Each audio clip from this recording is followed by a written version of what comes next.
Hema recording studio Medni चौकी लखीसराय। पीरी बजरिया से हमू गे बहली ले अलियो सोनमासी करिया गे।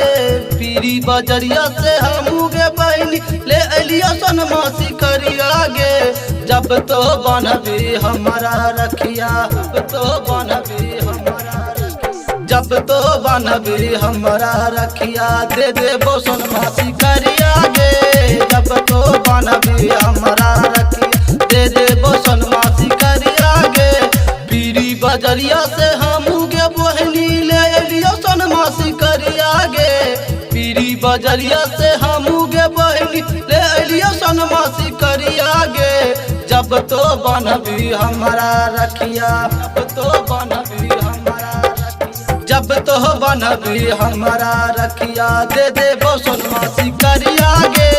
जब तो बनबी हमारा रखिया दे देबो सोनमासी करिया गे। जब तो बनबी हमारा रखिया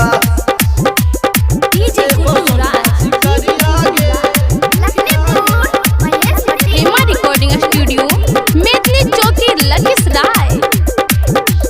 लखीसरैया तोरे ले जइबो सूट सलवारे तोरे दे लइबो सलवारे तोरे दे। लखीसरैया तोरा ले जइबो सूट सलवारे तोरे दे लइबो। कपन किस्म के सूटबा तले भी बोल दिहे पहले हमरा गे। कपन किस्म के सूटबा तले भी बोल दिहे पहले हमरा गे। जब तो बनबी हमारा रखिया, जब तो बनबी हमारा रखिया दे देबो सोनमासी करिया गे। जब तो बनबी हमारा रखिया दे देबो सोनमासी करिया गे। जब तो बनबी हमारा रखिया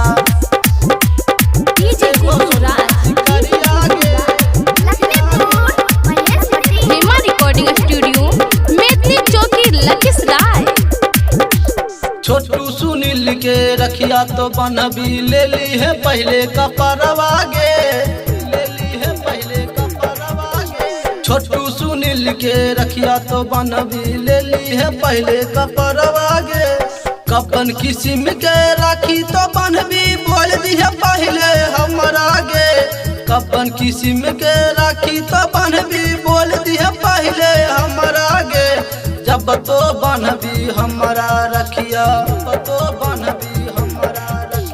जब तो बनबी हमारा रखिया दे देबो सोनमासी करिया गे। जब तो बनबी हमारा रखिया दे देबो सोनमासी करिया गे। जब तो बनबी हमारा रखिया। हेमा रिकॉर्डिंग स्टूडियो मेदनी चौकी लखीसराय।